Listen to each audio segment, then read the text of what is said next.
Hello and welcome to season 1, episode 19 of Jacked Being Frank.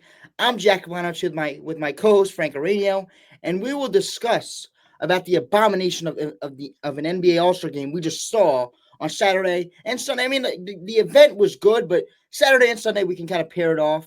And we will also discuss about Frank's team, the Red Sox, with their signings of Alex Bregman and their expectations, and also maneuvering around the whole entire infield and outfield, which players will play which position. It's all a saga, but you got to sign the best players, so that's what they did. And we will finish with discussing about the latest power rankings. First question I want to ask is, what does the NBA need to do to fix the NBA All-Star game? Jack, I've heard the idea floated out there of having a USA versus the world game. We're going to get into talking about the Four Nations hockey tournament in a little while. So because that hockey tournament has been a big success, you have the championship game coming up Thursday night. I mean, maybe USA versus the world. I mean, whatever they did. Do they want the USA to get exposed like that? I don't know if the USA would get exposed. You can't do USA versus any particular countries because USA basketball is just far better than the second best country, the third best country. So it would have to be a USA versus the world thing. I mean, the NBA All-Star Weekend, I watched absolutely none of it. You're a diehard, so you were watching. I know you have a strong take on it, but I would have tuned in a little bit, given it a chance if the format, the ideas piqued my interest. But I'm like, Team Chuck versus Team Kenny, Team Shaq versus Team. I'm like, this is Team Kansas, the other one. Like, come on. And then LeBron drops out a couple hours before the game. People were upset because it cost somebody a spot in the All-Star game, which I agree with. But to me, that's LeBron. So, I mean, just you watched it. So why don't you take the floor because you could tell us about it. But from my end, it was just like, okay, this does not pique my interest, so I'm not tuning in. So Saturday night was fine if you compare it to Sunday night where it was the abomination of the game they actually played. But Saturday night was good. I mean, you had Mac McClung, the two-time slam dunk contest winner, crazy stuff, having the crowd electrified. 3-point contest was fine.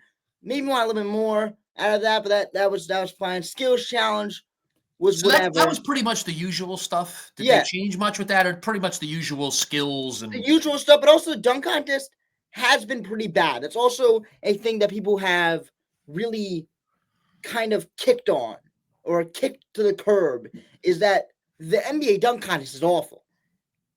It's never going to be what it was because you're never going to get the big time guys doing it.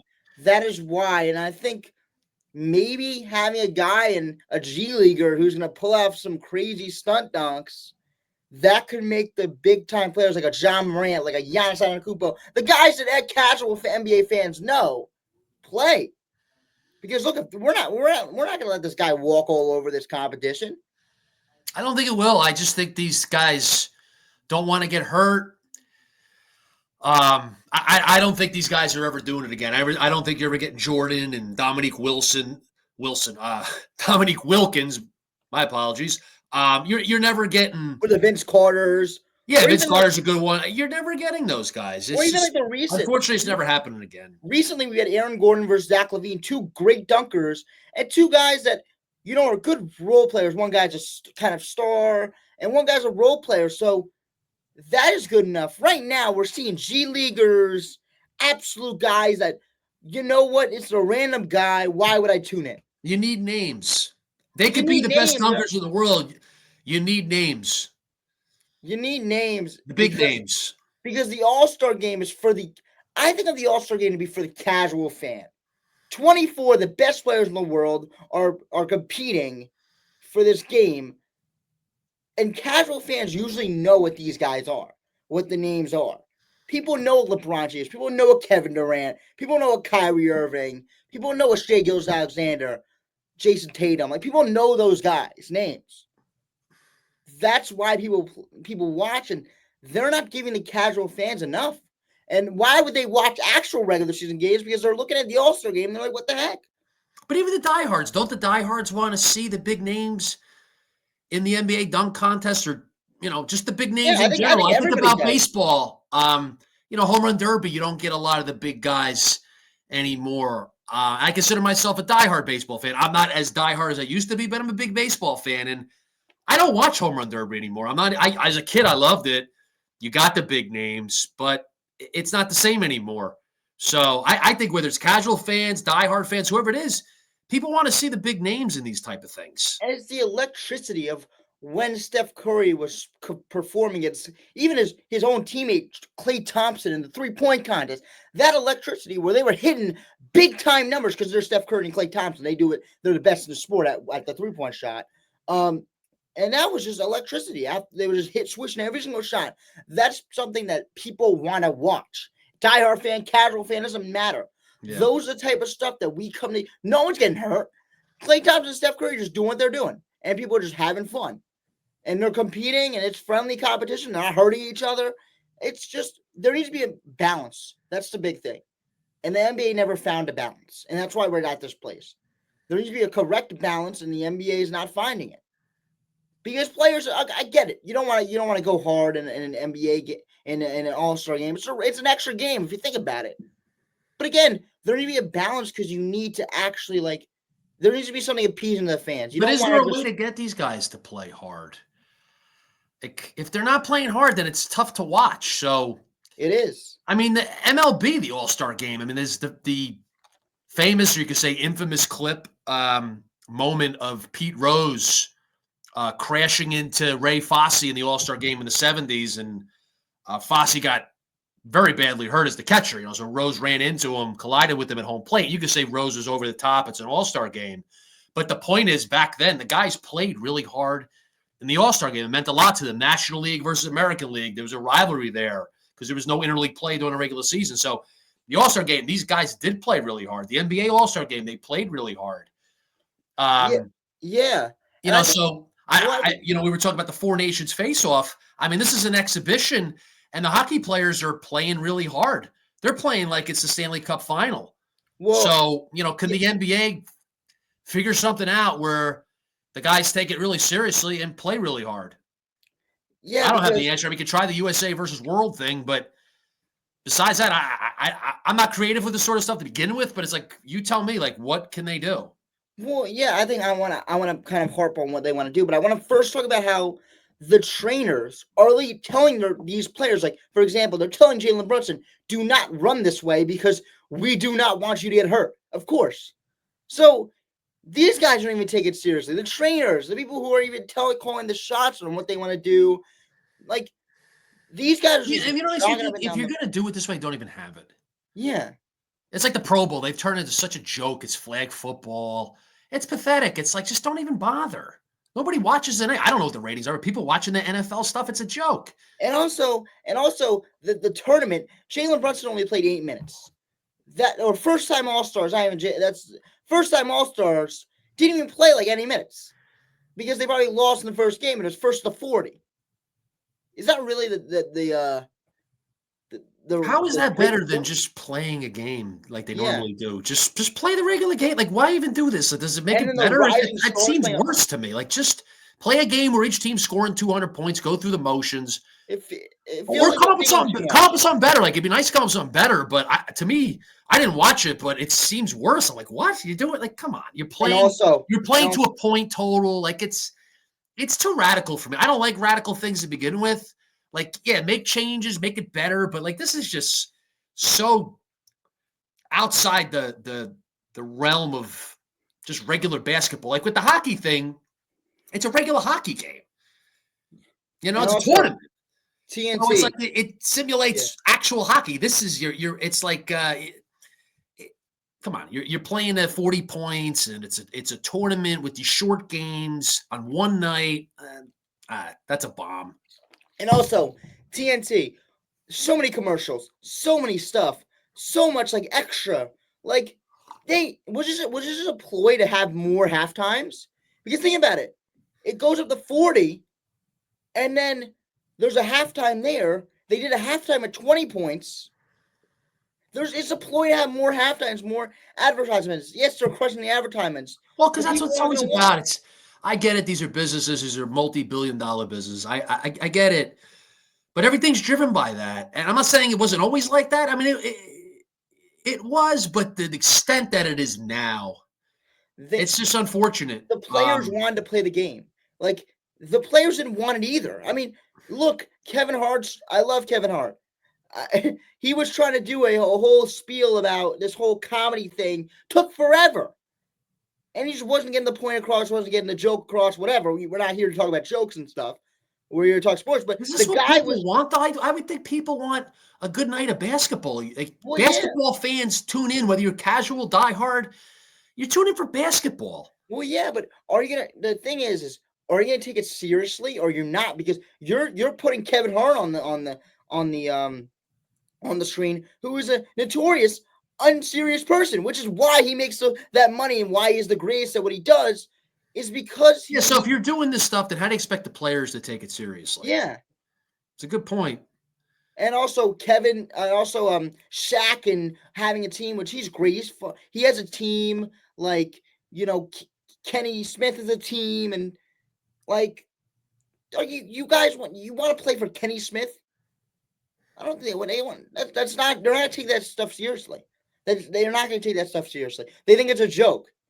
And also, Kenny Smith and Charles Barkley and Shaquille O'Neal are great at what they do in the studio. They're terrific. I mean, the best studio show probably in the history of sports. It's phenomenal. They know the game of basketball, but what's best is the entertainment. They deliver basketball in an entertaining way. It's a great studio show, but then you have them as the coaches. It creates, like you said, an unserious tone and an unserious environment. And I think you have to make it more serious. You have to get the players to take it more seriously, play hard, and this is not the way to do it. Yeah, even like the team captains, I felt were a little bit more serious because you had a player like it was street ball. Pick up a guy. Let's do drafts. Let's draft these 10 random guys to go draft. That kind of felt like a more serious approach of, for example, KD on one side and LeBron on one side drafting their players. Felt like a more serious approach. But now I have no hope for it. I don't see how they make this interesting. Yeah, I don't. And also, I do think one thing is a 1v1 tournament. King of the court, money on the line. Try it. I mean, look, you have to try something. People want to see the best players in ISO situations. Casual fans don't want to watch dribble handoffs, pick and rolls, screen to screener. They want to watch one-on-one basketball. Maybe KD on an island against LeBron. Let's see. Maybe. I mean, look, they could try other things. Yeah. I think they got bigger issues. I think they need to make their regular season product better. Like, I think there's bigger issues for the NBA outside of the All-Star weekend. Like, the All-Star weekend really doesn't mean much. I mean, it's nice if you can have something that it should mean that's good, that's of high quality, the players take seriously. Like, again, this hockey tournament's great. We'll see what it does for hockey. Does it pique fan interest? I hope so. I know a big hockey fan that thinks it will, thinks it's going to be really big for hockey. I don't know whether that's true or not. We'll see. But the NBA has other issues besides this. I mean, the All-Star Weekend's a joke. It is. But again, like the NFL Pro Bowl is a joke. They've made that, and then MLB. I mean, people like the home run derby. I'll give MLB that. I personally, I don't like it. I don't watch it anymore. I'm not into it.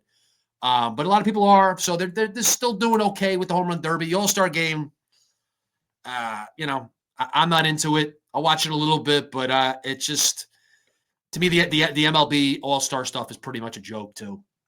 It is. I mean, it's because they never found a balance. It was more like, I would like to see a fourth quarter of actual basketball. Like, if we were playing first 3 quarters of, lollygagging and everything, and then you take one fourth quarter, a 1 quarter of just good basketball, solid basketball, and good defense and stuff like that. I mean, it would just show that they care. And right now, they're not even giving 2 minutes of effort.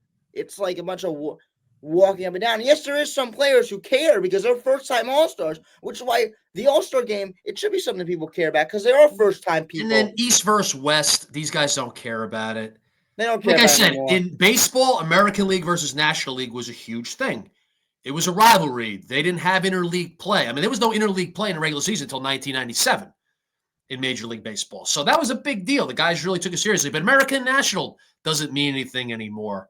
So, maybe baseball should go to USA versus the world. I mean, I like the tradition American League, National League, but it doesn't matter what I think. Like I like the tradition of it, but the players, like it doesn't mean anything anymore. So, baseball, maybe they might wind up trying that. Basketball could try it USA versus the world.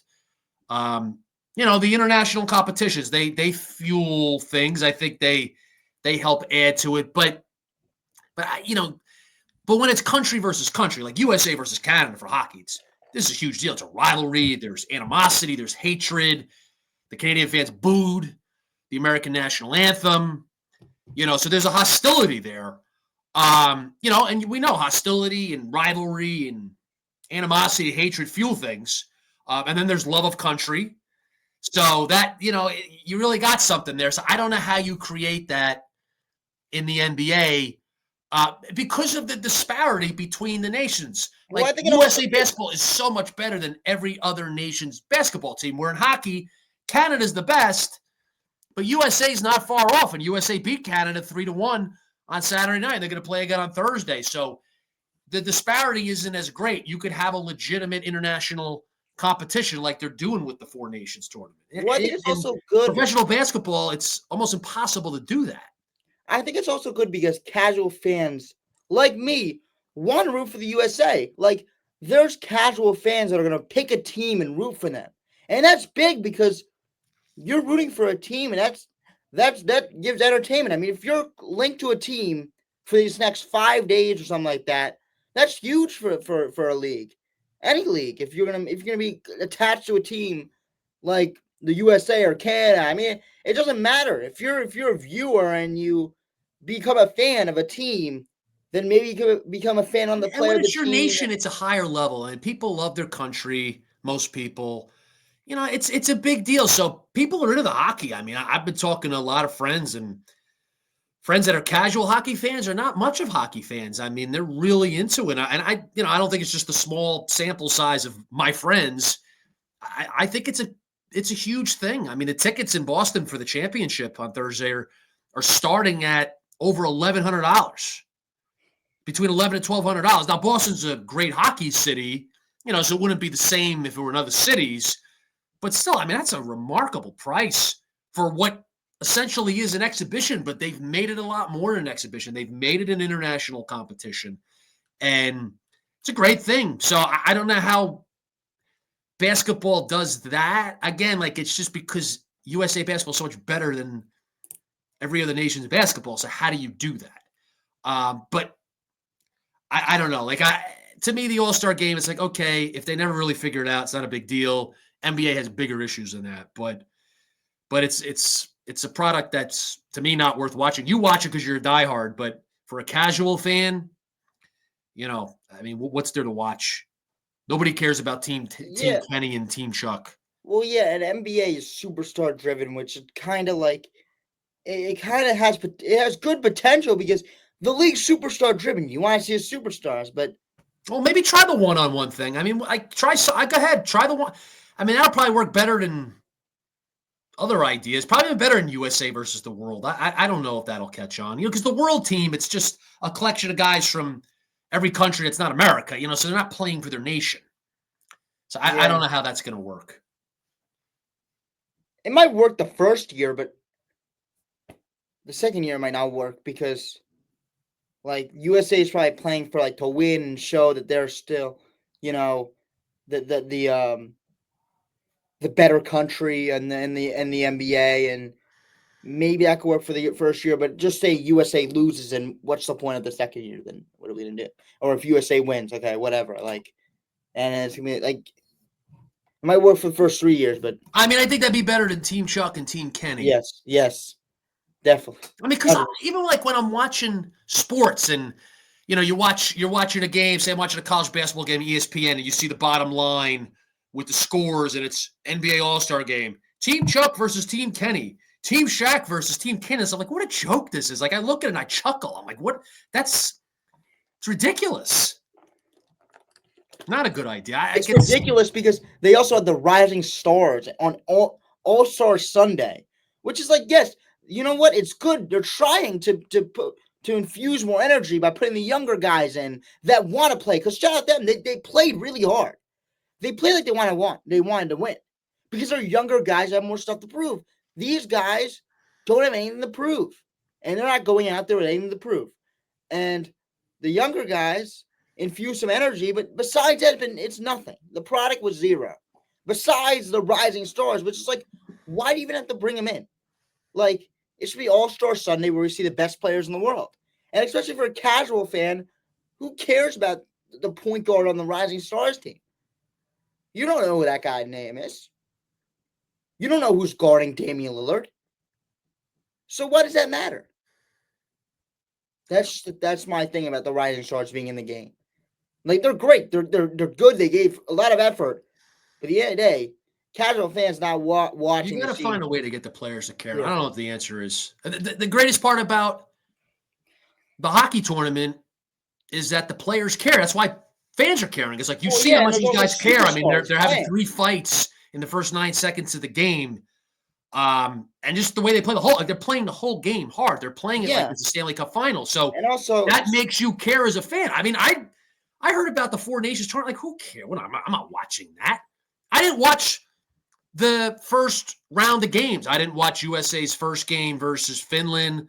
I didn't watch Canada, Sweden. It was Saturday night. I had forgotten about it.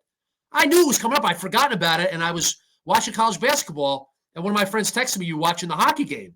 I said, "No." He said, "Oh, it hasn't even started yet, and it's just electric in the building in Montreal." So I put it on. I put it on about 8:15. I missed the anthem. But then I saw the face-off to start the game and the fight that broke out right away. Like, wow, look at this. So then it kept my interest. And then the next fight 2 seconds later, and then the next fight after the scrum in front of the goal, like, wow, I'm watching this thing.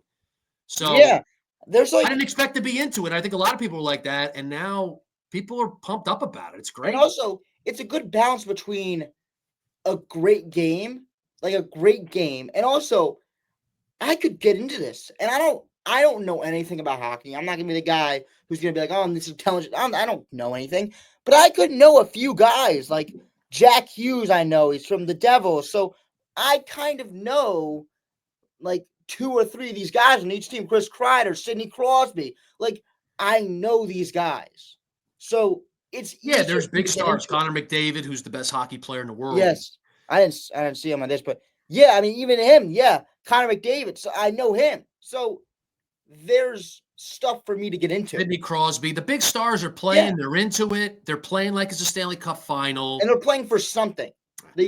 I just said this to a few friends before, and I've said this for a while. My favorite sport's baseball by far. It always has been. It always will be. But I think the best sport is hockey. Like, I know it's subjective. We all have our favorites. But if you try to quantify it in an objective, analytical way, like, I think pound for pound, hockey's the best sport. But I never played hockey. I don't have a hockey background. Baseball, I have a background and family. My father was really good, got drafted by the pros out of high school and college. I played all growing up. So it's in my family, and it's just, it's really important to me. So I'm a diehard baseball fan. Played, coach, it's something that's very important to me. But like, if I'm trying to be objective about the sports, I put hockey as the best sport. Like, I just really think pound for pound and the intensity, the skill, the passion, it's a great sport. Hidden people. And I wish that it would catch on more in America. Like, it's one of the 4 major sports. It's classified as that. It's clearly 4th. Yeah, but I mean, maybe this is an opportunity for hockey to bring in more fans. I can't see it ever, jumping above 4th in America, but it could close the gap with the other sports.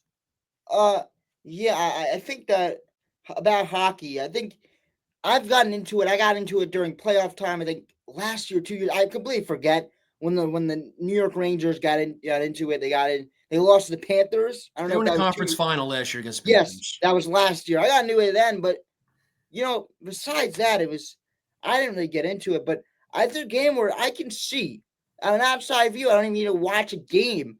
I understand how much passion they put in. They hit each other across the boards. I mean, that type of stuff shows the passion they have for the game, and it's big. And you think about soccer. The biggest thing is passion for those sports and for the game. So, and hockey has that. And at some points, I think at some points every sport has that type of passion. But And hockey, they play hard all year. Yeah, they really do. They play. I mean, there's a increased intensity in the playoffs, but they play hard all year. There's no load management, which I can't stand that in the NBA. And then, MLB guys take days off. They used to not take days off the way they do. So I don't like that stuff. To me, these guys should be, if you're not hurt, you should be out there. You're getting paid millions of dollars. You owe it to the fans. With hockey, though, like regular season hockey, if you go to a game, it's great. I mean, it's much better in person. So regular season hockey in person is dynamite. On TV, and it's a long regular season like the NBA, like MLB. So I like the Rangers, but I'm not sitting there watching every second of every Ranger game. It's tough to do, unless you are a diehard. I'm not a diehard hockey fan, but I find it easier to watch the hockey regular season than the basketball regular season. I just personally I do. But again, with the NBA, the All-Star weekend stinks, but I think the NBA has bigger issues than that. Like, I don't think that the NBA All-Star weekend is something that's going to hold the NBA back. I think they have other things that they need to be concerned about. Bigger issues. Defense is awful. No one wants to play it at all except the Knicks. I feel like the only team that even the Knicks don't even have their days, but I just feel like they're outmatched. They don't give, it's not an effort problem. But I just feel like just the Knicks try on defense, something like that. Not even like a casual thing to say. I just think the Knicks are the only team that tries defensively. I don't know if that's crazy. Like every single possession, I'm like looking at the Knicks. I'm like, yeah, they try really the hard. Scores they have in the NBA, like to me, basketball is not meant to be that high scoring. Like I understand that people say, well, NBA in the '90s, late '90s, like the Knicks and the Heat, when you have final scores in the '70s or the lower 80s, like that's too low. Yeah, but in between those two extremes, well, yeah, 120, 130 points, that's too much. If it's like, to me, it should be 90s, 100s. Like that's where the scores should be. I think they have to move the pendulum more towards defense. Well, I think also people don't want to watch, like, just for example, if Kevin Durant plays in the playoffs and his team, has a slug battle, people don't really want to watch that if he only scores like 15 points. People want to watch the games where he has 40 or something like that. That is what the people will come to see. And yes, there's a good balance, but I think also you want to have the superstar players score like superstar players. That's the balance of the NBA, because there is a lot of superstars in the NBA, like Brunson. Like they want to have those players at big games. But I think the Knicks did a good job of that balance whenever they play in the playoffs. Brunson had his games, but it was also lockdown defense. Like Brunson had 40, but it was still lockdown defense. I heard that Adam Silver was talking about going to 10-minute quarters.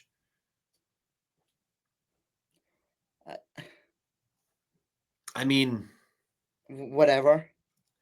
Like 8 minutes less per game. Does that get more effort out of guys? They have to play 40 versus 48. Tom Thibodeau plays. Maybe that does away with load management or decreases it. And then it gives the underdogs in games more of a chance. You have a better chance of winning with less you're time. Playing 40 versus 48. I don't know. Yeah, but it might be the stars might play more if they do play. Like a Brunson might play a little bit more because he's a guy that really doesn't miss games. He's a star that people really look up to because he doesn't miss a lot of games. And I know this because I watch every single game. He doesn't miss a lot unless he's actually hurt because he's a small player. He gets hurt a lot.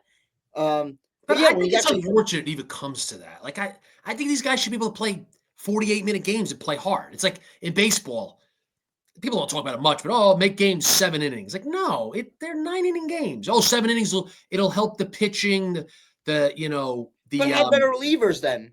Like, it's like what are we talking? And have relief. Like that's the thing. You got to find ways to deal with the rules and. Exactly. It's like oh well, the pitching it'll take the stress off the pitching staffs. Well, come on, baseball's been Major League Baseball, professional baseball, with 9 innings since the beginning. Like you got to find a way to make the pitching work. I don't like that. So I can see a basketball fan saying no. NBA games are 48 minutes, and I tend to say leave it alone. They're 48-minute games. You don't change that. You don't change that, and especially for baseball. I think that is an extreme example, which I could definitely go against because you put in relief pitchers for a reason to finish those 6th to 7th innings and 8th to 9th. Like you bring those relievers in for a reason, especially in a playoff game where it's high intensity. You bring in those relievers. You sign those Tanner Scotts, for example. You sign those big relievers because you want to play those type of games where they have more pitchers than ever. Yes. They have 26 guys on the roster now. They used to have 25. There's more pitchers. There's 13 or 14 pitchers on a roster. And if your relievers stink, then boo-hoo, you're going to lose. And they should be getting more out of the starting pitching, in my opinion. Yeah. So an idea like that, 7-inning games, it's ridiculous. Yeah. Unless it's like... I'm going to be fair. Like, I know basketball's different, but no, the game should be 48 minutes. That's what they are. The game should be 48 minutes. And, yeah, I mean, I think the game should be 48 minutes, and it should just be that because that's been the rules, and you got to get a better bench.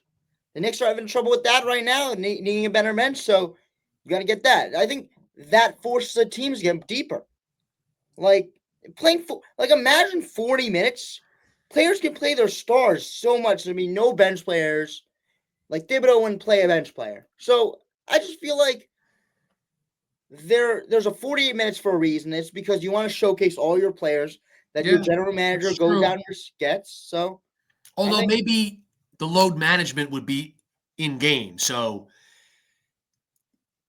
the starters will maybe they play less. If it's a 40-minute game, they play less within individual games, and instead of the load manager being taking games off, it's you manage the load within the games because now the games are short. I think again we want to see players in big time moments, and I don't think the players would, if they're available, I don't think they would want to miss the big time moments. So, well, they'll be in there for the big time moments. But yeah, I think again, Jack, I thought about it like baseball 7 innings.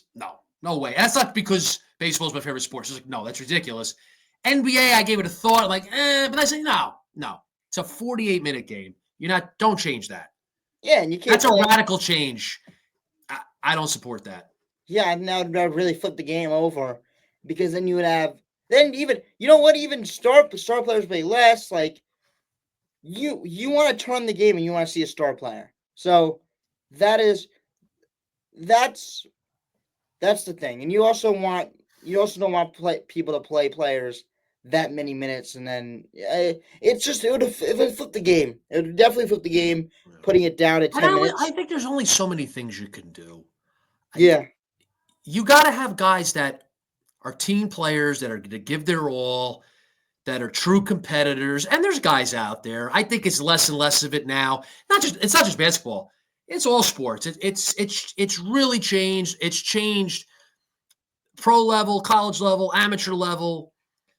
It's all levels. So, it's a cultural thing in sports and society. So there's only so much you could do. It's really,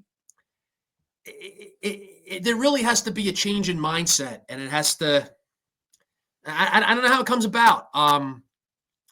But, things have changed a lot. And there's been some good changes in sports. There's been progression. It's not that everything is worse now than it was, but I think in terms of guys being a team player and guys giving their all and the competitive fire, it's really gone in the wrong direction in all the sports with probably the exception of hockey. I don't see too much change in hockey in that regard. I mean, hockey, there's less fights now, which some people say is a good thing.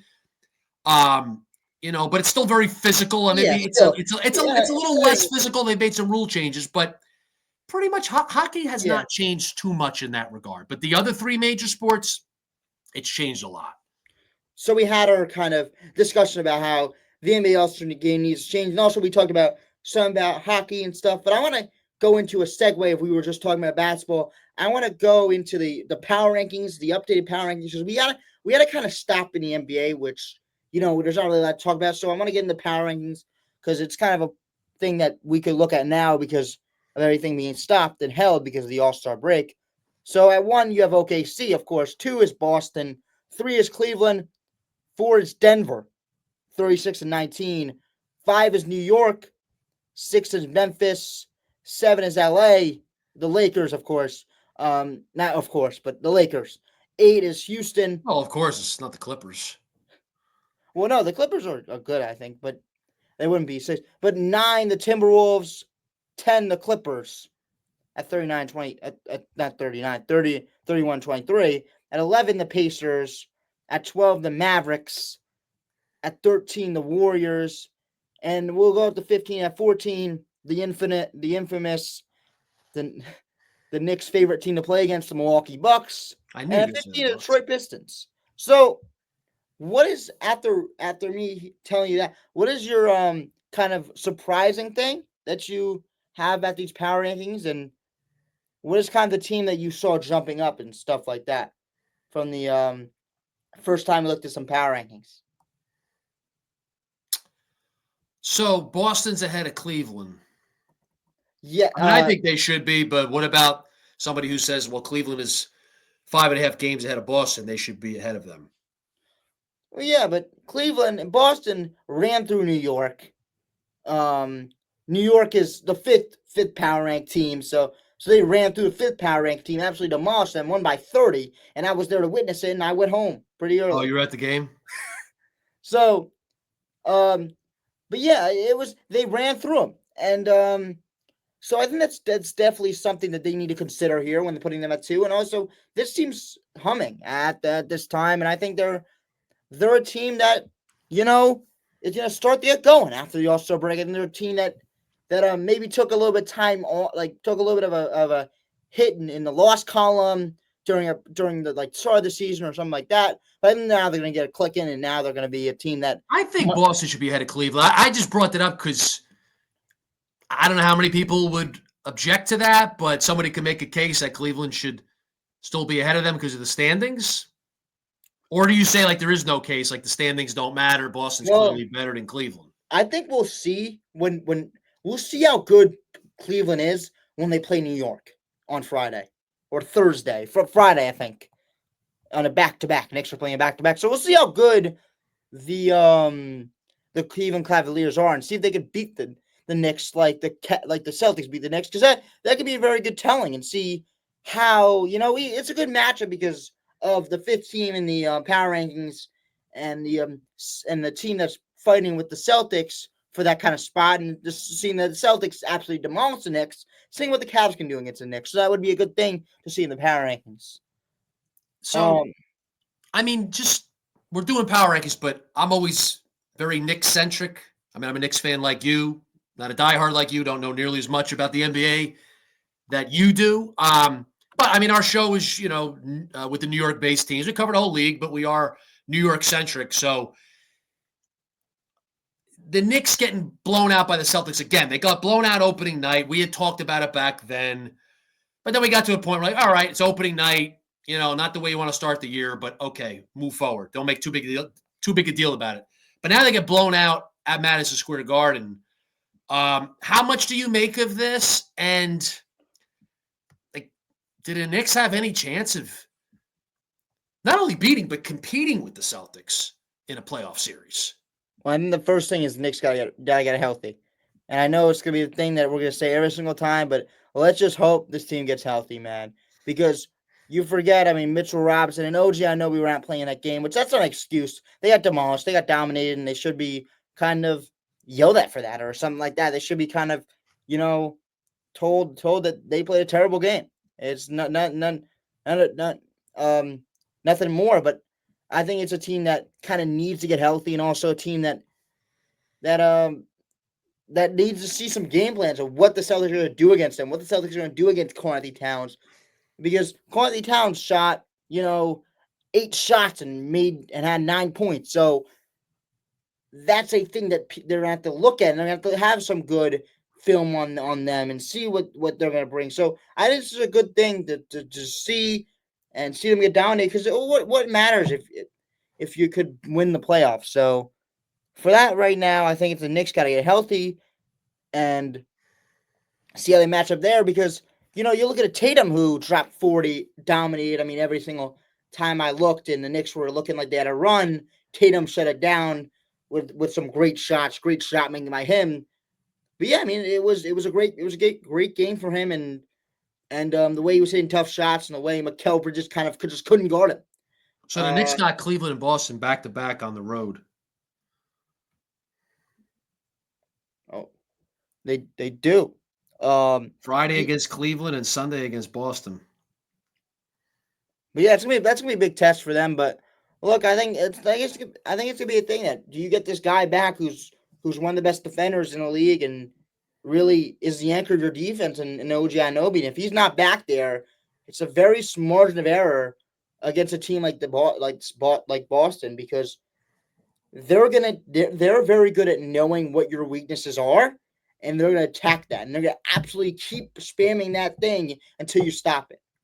So right now, it's the weakness of Tatum getting guarded by Mikal Bridges and him not being able to hang. So they're gonna keep hammering at that, and they're gonna set screens that Mikal can't get over. So just the whole thing of Jason Tatum not getting the assignment that he would get in the playoff series has kind of hurt the Knicks. But again, you need to put a stop on Tatum, no matter who's playing. You can't let him have 40, and you got to put up a better offensive effort as well. So no excuse there for the Knicks because your best offense was a Jalen Brunson. He shot about 13 free throws. So without that, he would have about 20 points. So that's your best offense there. So there needs to be better offense, and McKelver just needs to show up against good teams because right now he's playing absolute terrible basketball against good teams, or not good teams, elite teams. So yeah, that's about it. That's the whole thing about the Knicks is they need to play better against elite teams because they're the elite team, so they have to play better against the elite team. Are they though? No, I mean no, they're advertised the elite team. They don't want to say they're elite team, but they're advertised the elite team, so they're gonna have to play better against the elite team because look at that starting lineup. That starting lineup is ridiculous. So when you put that starting lineup together, when Leon Rhodes puts that starting lineup together in the offseason, you're kind of thinking that you have to play the game, but you're like, that team is elite. Like that team has the potential to be elite. You have to beat those type of teams. You're just gonna have to get through, and you want to. And the Knicks are that 5-year window, 4-year window. They're definitely have to deal with Boston for the next 4 years. I think it'll be really disappointing if they go up against Boston, which right now looks like they go up against them in the second round. I don't know if that's changing. I mean, is Boston really going to go after the number 1 seed? I would say they're not. So the odds are Boston's going to be the 2 seed. So Knicks will get Boston in the second round, assuming the Knicks get past the first round, which they should. But they got to be very competitive in that series. I mean, if they play Boston, they get swept and they lose in 5, it's a highly disappointing season. So I'm not saying they can't, but that's what it's all about. Like you said, you got to get healthy. Of course, you got to get healthy, have a chance. So hopefully they're healthy come playoff time. But they have to play the Celtics very competitive in a playoff series. There's no out. There's no excuse for not doing that. I mean, the Knicks, have been making the progress as a team, as a franchise. I can't call it conference finals or bust because it lines up that they would play Boston in the second round. But you got to at least play a very competitive series. You got to at least go 6. You got to hang with them. You got to show that you belong there with the Celtics. And in these first 2 regular season matchups, they haven't belonged. And I don't want to make too much of a regular season game, but they matter. I mean, they got smoked in both games. So it's concerning. Yeah, it definitely is concerning. And the Knicks are a team that maybe is a tier below. And I think that, yeah, I mean, if Mitchell Robinson comes back, you have yourself a backup center. I think that stuff, that defensive whole thing where the Knicks are giving up 148 points could be fixed. But at the end of the day, it could not be. And it could just be the thing that the Knicks just aren't that defensive team anymore. Another thing you say is, I mean, the Knicks are 36-18. So, no, 34-18. 30, no. What are they? 36 and 18. 36-18. Yeah. So they've won 2 out of 3 games. So, I mean, they're on pace to win 54, 55 games. So that's a very good regular season. They won 50 last year. Yeah. So you can say, like, no one thought Cleveland was going to be this good. So the Knicks, record-wise, have done their job. If they keep this pace, win 54, 55 games, like, what else could you ask for them to do? But they're in a season where Cleveland's been remarkable, and it winds up that the Knicks are the 3 and the Celtics are the 2. So you match up with the Celtics in the second round instead of the conference finals. Whereas if Cleveland didn't do what they've been doing this season, then Boston would be 1, New York would be 2, and they'd be playing in the conference finals. But you know what, though? Even if they're playing Boston in the conference finals, if they would still have to be very competitive in that series. Like, to me, if they get them to the conference finals and they get smoked, well, then that's a highly disappointing result, and it makes the season highly disappointing. Yeah, it does, because you come in that season and wanting to compete with Boston. All those acquisitions that we talked about, bringing back OG Anunoby on a ridiculous contract, bringing in Mikal Bridges for 6 first-round picks, and bringing in Cat to stretch the floor and just be that outstanding scorer. You bring that in to beat Boston. That is the blueprint. Not the blueprint. I mean, they could not be Boston. They could just not be Boston. But that is the kind of blueprint they try to emulate of trying to beat Boston. Is kind of matching up with Boston. They tried their best, and now you just got to put together. Now you just got to win. And now it's about, Leon Rose is best putting the pieces on the table. Now it's just about playing. It's about executing. So the Knicks right now, they're built to kind of play with Boston. Now, I'm not going to say could completely beat Boston, but they're built to compete with Boston. So they're going to have to do that. That is what they're expected to do. Yeah. Yeah, I mean, we're not going to know until playoff time comes, and we're a couple months away. But like you said, I mean, the Knicks, they have to get healthy. It's the most important thing for them. They're going to be the 3 seed. I mean, to me, they're pretty much locked into that. They're not going to fall lower than that. They're not going to climb higher than that. Like, they're going to be the 3 seed in the East. Yeah. They are going to be a 3 seed. Which is a problem going back to the NBA regular season. It's like, you're a diehard. You're going to watch every game. You got to dissect every game. But for the casual fan, I'm a casual fan. I used to be diehard. I've said that plenty on the show. But I'm a casual fan now. So it's like, why watch the game? Like, it's like, I'll see you playoff time. I'll tune in once in a while, but it's tough to get into the NBA regular season. I've seen, like I said, hockey. I'm a Rangers fan. I'm not a diehard hockey fan, but I'll watch more regular season hockey now than I will regular season basketball. Yeah, But, these sports where it's a long season, that's why football has major advantage. It's once a week. You play 17 regular season games. Playoffs are single elimination.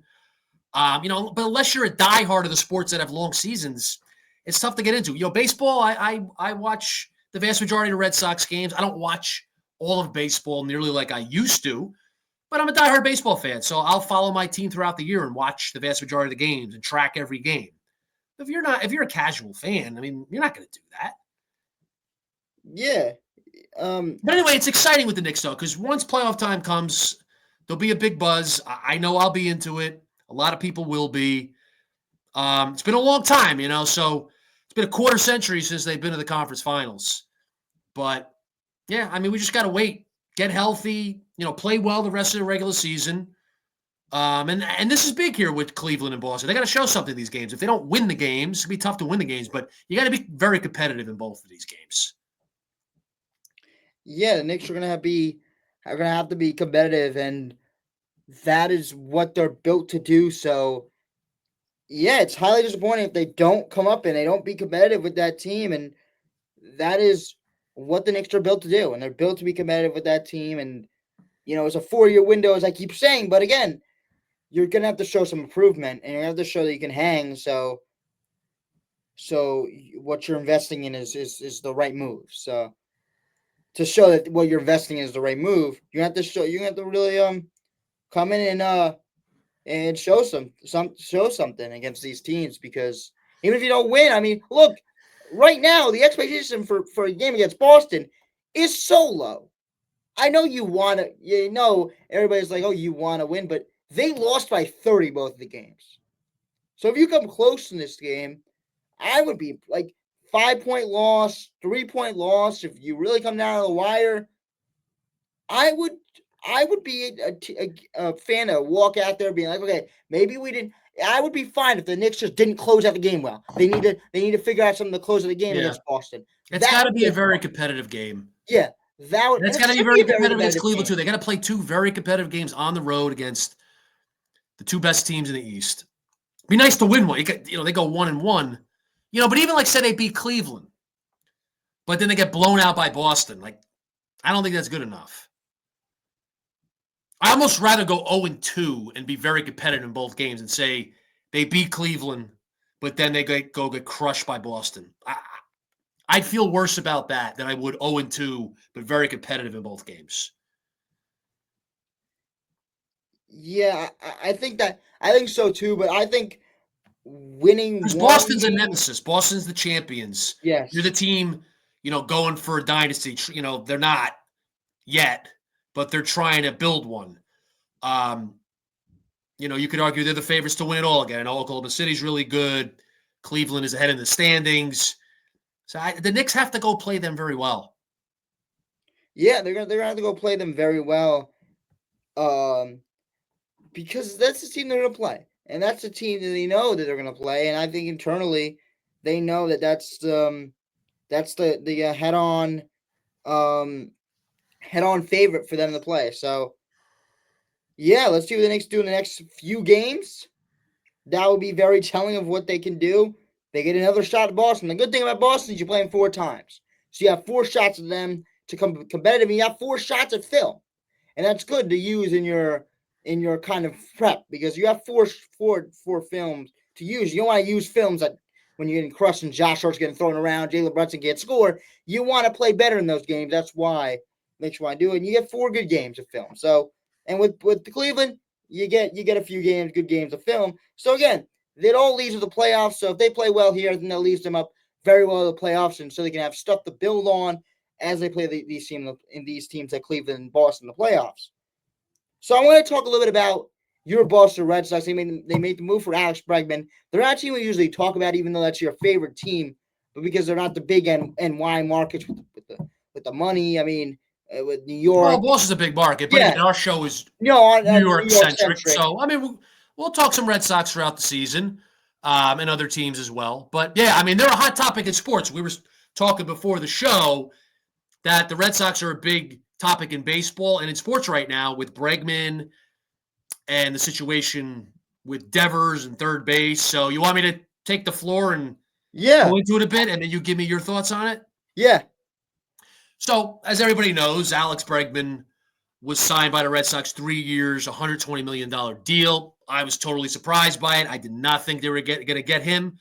It was quite a process. There were other teams that made offers, other teams that offered him more years, more total money, but not average annual value. I mean, the Red Sox are giving him $40 million a year. A lot of the money's deferred. He has opt-outs in the contract after this year and after next year. So it's an interesting contract. I'm going to not break down the contract because I don't think that's the biggest story right now. It's significant, but it's not the biggest story right now. So, Bregman plays third base. He's a Gold Glove third baseman. So when he first signed with the Red Sox, that news broke last Wednesday night. Reports came out pretty much right away that the word was he was going to play second base because Rafael Devers is a third baseman. He signed for 9 more years. He signed an 11-year, $313 million. It was an extension at the time, before the 2023 season. So he's got 9 more years on his deal. He's been the third baseman his whole career. I mean, he's been with the Red Sox in the major leagues since 2017. He was signed by the Red Sox out of the Dominican Republic, and he is not a good defensive third baseman, to put it mildly. I mean, he's a below average third baseman defensively. That's generous as well. I mean, the metrics, the stats, the analytics show that he's been the worst third baseman in the American League, one of the worst in baseball. So he is a below average or poor defensive third baseman. I think by errors, he has like one of the most errors in the. He's had the most errors in baseball in the last several years, like something like that. Like he's had either the most errors or close to it. The bottom line is he is a below average, poor defensive third baseman. Great hitter. Could very well wind up being a Hall of Famer for his ability as a hitter, power hitter. He's a slugger. So, the initial reports were Bregman was going to play second, Devers stay at third. But then that changed. And then Devers met with the media yesterday at spring training, and they asked him, would you be willing to be the DH? And he emphatically said no. So, I mean, if you look into it, you read the story, it doesn't do it justice just read the quotes. You got to hear him. Like he defiantly and directly said no. And then he said his desire is to play third base. Like he's emphatic. There's no way he's going to be DH. He's going to play third base. The Red Sox, when I signed with them, or, when he signed, he was with them, but like he signed the extension. He said, they told me I'd be the third baseman for a long time. So that's another factor. So it's a whole mess of a situation. Now, what's best for the team? To me, it's clear. Bregman at third base. The Red Sox have a prospect who's one of their top prospects, who's very promising, Christian Campbell, who could really hit. They're figuring out what his position is, but his most likely position is second base. So there's talk that he might be ready for opening day. If he's not ready opening day, he'll be ready sometime this year. So to me, I think it's a no-brainer. Bregman's at third, Campbell's eventually at second base, and then Devers is pretty much the full-time DH. But I'll say, I get it. Like, Devers was told when he signed the contract, you'll be the third baseman for a long time. However, the Red Sox had a different GM at the time. It was Chaim Bloom. He got fired towards the end of the 2023 season. So Alex Cora, the Red Sox manager, said yesterday, that it's not about what's best for Devers or Bregman or Cora. It's what's best for the Red Sox. And then Cora was asked about the Red Sox promising Devers that he'd be the third baseman for a long time. And he goes, we have different leadership now. Chaim is in St. Louis right now. So Chaim Bloom, the former GM. So it's a mess. I mean, I think the Red Sox handled it terribly. Just it seems like a lack of communication there, and they did promise him he's going to play third base. So, seems like they needed to make that promise to get him to sign that contract. And then Craig Breslow, their current head of baseball operations, said as recently in December that Devers would be the third baseman. So I think there's blame on the Red Sox. I don't like Devers' attitude about it, but I understand his competitiveness. He's always been a third baseman. I understand that aspect. I understand his feelings, but I do think he's going about the wrong way. And also, Devers last spring training expressed frustration that the Red Sox weren't doing enough to make the team competitive. They weren't doing enough to enhance the roster and build the roster, which I totally agreed with. And I think, all the fans and anybody who follows the Red Sox would agree with that. So a year ago in spring training, he was talking about make the roster better.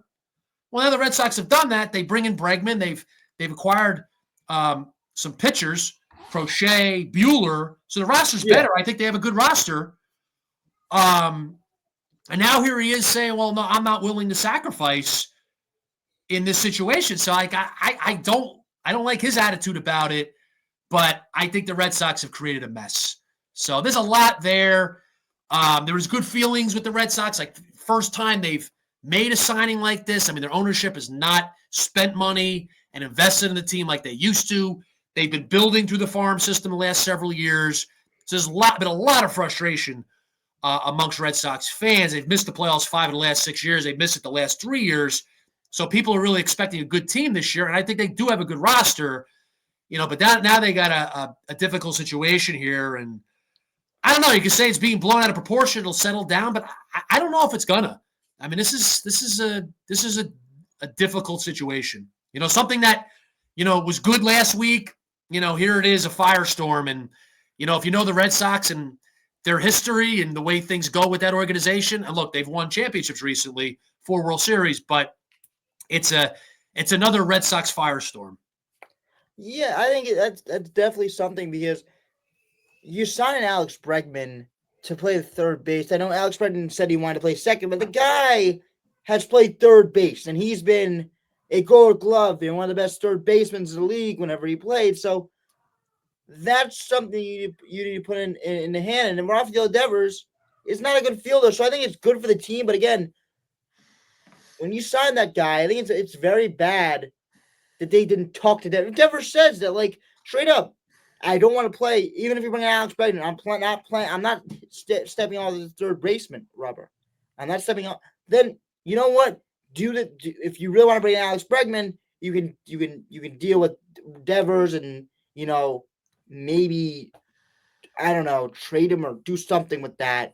Maybe we don't want to do that, but trade him or do something. But then you really don't want to trade him. I mean, yeah, does it get so bad that he requests a trade? I don't know. I don't know where this is going. I mean, there's a chance it just settles down and Cora is able to talk to him, and he begrudgingly just accepts it and goes. I don't know. Like it could continue to be a real problem. So it's. I don't think it's predictable. I really don't know which way this is going to go. And again, I understand his feelings, but he also said, like, I want to win. Like, we got to make this roster better. Well, here they are. They've made the roster better, and it involves him making a sacrifice, and he won't do it. So that reflects very poorly on him. And I know they promised him, but it's like, look, things change. And him being a DH, like, that's a lot less wear and tear for him. He's had some injury problems. So if he's on his feet a lot less and not playing defense, now he could solely focus on hitting, which is what he's great at. And there's been talk like David Ortiz should talk with him. I mean, David Ortiz was the great Red Sox DH, Hall of Famer from the Dominican Republic. Devers is from the Dominican Republic. They have a great relationship, so maybe Ortiz could talk to him and get him to embrace it. But, it's a mess. And I blame the Red Sox too. I mean, they, like, there's so much, like, with them, just the way they go about things. Like, I'm glad they got the signing completed, and it shows something on their part that they've changed somewhat, but I don't think much has changed in their approach. I mean, they got to deal with opt-outs, deferred money, but look, good signing. I'm glad they did it, but like it took this long. Like, this should have been a signing that they could have made earlier, but they needed to get the exact right deal for them, and the opt-outs, the deferred money. So it's like, if you got it done earlier and you had more time to introduce this to Devers and give him time to think about it over the offseason, then maybe you go into spring training, it's not a problem anymore. But instead, you throw it on him now. Supposedly they talked to about him on Friday, and he said, absolutely not. I will not DH. I'm playing third base. And then he left training camp. They said supposedly it was his daughter's birthday or something, but who knows? Like, he might have very well left camp because he was pissed off and said, you know what? I need the weekend off. I'll come back Monday. Because Monday was the official reporting date, so he wasn't required to be there before Monday. So he went home for the weekend. Like, I don't know exactly why, but, it could very well be where he's like, you know what? I need a weekend off. I'm not happy with this. And you sprung it upon him. So it's a mess of a situation. And I don't want to be too dramatic with it, but I don't know that it's going to get better right away, and it may not. I mean, he seems very dug in about it. Yeah, I think that the whole thing about Bregman wanting the 6-year, 7-year deal, and then them trying to get it down to this, like if you want to win, I don't think they should have given him a 6-7-year deal. No, I don't think they should have. But the thing is, if you wait to then, you try to get it down, and they got it down to 3 years. They got it down to up the value. That's what the agents want to do. They want to up the value if you're gonna go down with years. So yeah, maybe they wanted that, but again, you should do that earlier. There's got to be a way you can do that earlier, or maybe do 4 or 5. Like, that whole thing of waiting it for this signing happening so late is a problem. It's also because of the situation. A great player that you just signed. It's like you're going to try to fit the puzzle pieces in spring training. That's why, signings like Pete Alonso, signing like Alec Bregman don't usually happen. in this late, and they shouldn't. That's why it should be a deadline. Yeah, I mean, that's a whole other issue. We've talked about that. MLB needs to change the way they do their offseason. Yeah, because but this is what it is. So, him signing this late, and look, I think the Red Sox played their hand well. I wouldn't have given it a 6-7 year deal. But the fact that I don't know if they could have done anything differently, but the fact that he signed late and now it's sprung on Devers, where if you were able to sign him earlier, did they talk to Devers as the process was going on and saying, hey, we're trying to sign Bregman. We want him to play third. We want you to be DH. Was it talked about at all, or is it just the first time they talked to them was on Friday? I don't know. Maybe like out of the race and they just like sprung back in. I mean, it could have been that. I mean, it could have been like, because it was like a lot of like quietness on Alex Bregman. Yeah, but they were pursuing him from earlier in the offseason. So if you're pursuing him, like, do you talk to Devers and say, hey, we're pursuing Alex Bregman, and if we get him, we're putting him on third base. You're going to be the DH. It's a mess. They were pursuing from the start this season too. I'm like, this is kind of weird because they were kind of the first. Like, I think it was the Red Sox, Tigers, and maybe if the Mets didn't get Pete Alonso, they would be a team that would kind of go out and get him. That was the three teams that were kind of in that race, and they were in there from the start, which kind of makes me weird out about how this whole thing transpired, because you were in here from the start. And now you're having problems on February 15th, just a hard date or something like that. A loose date, February 15th, you're having a problem. Like, you were in since December. You were in since November. But ultimately, Bregman decided to take the Red Sox deal, which was for less years than other deals he got and more average annual value. So he's getting, $40 million a year on average. Most of it's deferred. And there's the opt-outs in there. So he's betting on himself. So if he goes and has a very good year, I think he opts out. Like, the opt-outs are in there for a reason. I think he clearly wanted them in there. They're player opt-outs. So, I think that's clearly on the table. So, I don't like the Red Sox organization. What are they going to say? That, the higher ups say, oh yeah, Bregman wants to be with the Red Sox. He wants to be in Boston. But no, I think he took this deal because it's like, all right, like, the money per year is $40 million a year. It's a $120 million contract. So if I don't opt out, it's $120 million. But I have a chance to opt out after 2025 or 2026. If I play well, then I could go back out on the market. I could get a longer deal, more total money. So I think that was the play with Bregman. And now, like, I wonder, if Bregman says, what's going on here? Like, is this really going to work here? Like, already it's like, he's not being embraced. I'm not saying he's not being embraced by anybody, but, Devers is very defiant. Tristan Casas, the first baseman, came out and said that Devers should be playing third base. Bregman should be playing second. Went into this whole thing about how Devers, there's nobody better at third base than Devers, which is ridiculous. So it's bad. Maybe it does blow over. Maybe they're able to smooth it over. Maybe David Ortiz comes in and talks to him. Maybe Cora. Yeah, maybe it's like kind of weird because this is a guy who's been on the team for a little bit, and Tristan Casas kind of has this kind of he's a big mouth. What? He's a big mouth. There's been talk of trading him. Yeah, I mean, he was hurt most of last year, but he has value because he's a very promising hitter. He's not too good defensively. He's okay, I guess. But he's a very promising hitter. He's out most of last year, but yeah, I mean, you bring he's a guy. His value's down now because he was out a lot last year. But if he has a good year this year, his value goes back up. He's a trade piece, for them to get pitching. And he's a pain in the butt. I mean, he's 25 years old. He's been in the majors for a couple of years, and he's got a big mouth. It's like he really made a fool out of himself with these comments. The comments are so ridiculous. Like, one thing to support your teammate, but he's going on about nothing to trash another teammate. Like, it's like, he wasn't trashing the teammate. He said Bregman should play second, but he said there's nobody better at third base than Devers, which is absurd. He's arguably the worst defensive third baseman in baseball. But this guy Bregman has been an elite third baseman glove, and you bring him in to be that. You don't bring him in to play another. You have arguably the best defensive third baseman. We have Arenado, but let's say one of the best defensive third baseman and one of the worst. So there's no competition. It's not like Devers or anybody could say, let's have a competition in spring training and I'll prove that I'm the better third baseman. Like, there's no contest. Devers is not winning that. So it's just Bregman's the third baseman. The only other variable is who's playing second base. So is Christian Campbell going to be ready? But even if he's not, he's going to be ready eventually. You put Vaughn Grissom at second base. Like, I just think it's right away. And at first when they signed Bregman, I'm like, all right, I'm at second base. I like my initial thoughts. I'm like, all right, maybe, but he is a much better third baseman than Devers. But then, giving it more thought. And now with all this, it's like Bregman's got to be a third base from the start. That's just it. Well, Devers is going to have to deal with it. He's going to have to adjust it. He's not getting traded. Yeah.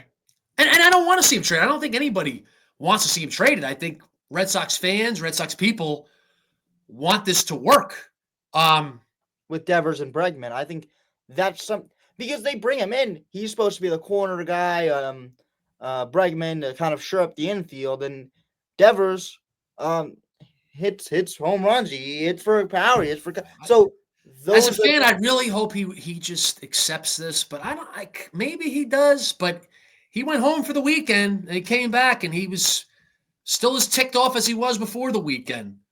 It could change, but I don't know that it will. I don't think it's a sure thing that it is. I mean, this could really go on. And then if it affects his performance, it affects the culture of the team.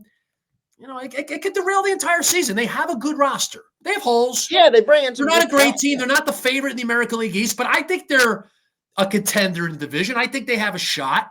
I think it's playoffs or bust. They have to make the playoffs in the American League, which is not nearly as good as the National League. They're good.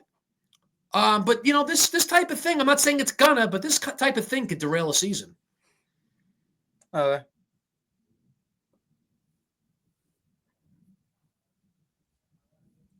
I don't have a.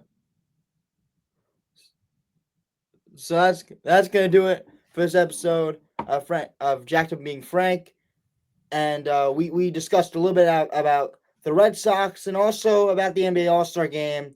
And Let's do Mets next week. What? Let's do Mets next week. And yeah, we'll do some Mets next week. We'll talk a little bit about more baseball, but as the spring training starts to kick off, because everybody's reporting, you see Juan Soto take his first swings in orange and blue, which is crazy for me to even see at this point. Can't even take it in now, taking his swings in orange and blue. But yeah, it's great. It's great to see, and also we'll see what the NBA does is see if the Knicks win some games. They need to win. They need to compete and see if the Knicks can compete in these next few games. So that's gonna do it for this episode, and we'll also see about the USA and see if they can get that win against Canada, or see how they can. We'll have a loaded show next week. It'll be a lot to talk about. We're gonna have a big show next week. I'm glad football's over, so we could talk about other sports. Football's good, but I'm looking forward to really getting into the other sports now. So that's gonna do it for this episode of Jacked Up Being Frank. We'll see you next episode.